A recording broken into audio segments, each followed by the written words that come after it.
বন্ধুরা, আপনাদের স্মার্টফোনে কি অনেক গুরুত্বপূর্ণ ছবি আর ডকুমেন্ট রয়েছে এবং আপনারা কি ভয় পাচ্ছেন যদি আপনার স্মার্টফোন অন্যজনের হাতে চলে যায় তাহলে তো আপনার প্রাইভেসি পুরোপুরি চলে গেল এবং সেই গুরুত্বপূর্ণ ছবি আর ডকুমেন্টকে আপনারা হাইড করতে চান, তাহলে সেটা খুব সহজেই করতে পারবেন। এক্ষুনি যে কোনো ধরনের ফাইল ম্যানেজার বা ফাইল এক্সপ্লোরার অ্যাপে চলে যান, সেখানে যে পার্টিকুলার ছবি বা ডকুমেন্ট আছে সেটিকে ট্যাপ অ্যান্ড হোল্ড করে রাখুন, তারপর দেখবেন রিনেমের একটি অপশান চলে আসবে।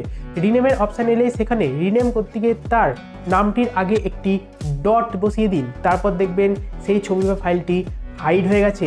হাইড তো হলো, এবার সেই ছবিটি বা ফাইলটিকে পাবো কী করে? সেটা খুব সহজে পাওয়া যাবে। এক্ষুনি ফাইল এক্সপ্লোরার বা ফাইল ম্যানেজারের সেটিং অপশানে যান, একটু স্ক্রল ডাউন করুন, তারপর নিচে দেখতে পাবেন শো হিডেন ফাইলসের একটি অপশান আছে, সেটিকে ইনেবল করে দিন। তারপরে দেখতে পাবেন যে ফাইলটি যেখানে ছিল সেটা আবার পুনরায় সেখানে চলেও এসেছে। আর এইভাবে কিন্তু আপনারা খুব সহজেই হাইড আর আনহাইড করতে পারবেন আপনার গুরুত্বপূর্ণ ডকুমেন্টস আর ফটোসকে। কি ইনফরমেটিভ ছিল? যদি ইনফরমেটিভ মনে হয় তাহলে অবশ্যই চ্যানেলটিকে ফলো আর সাবস্ক্রাইব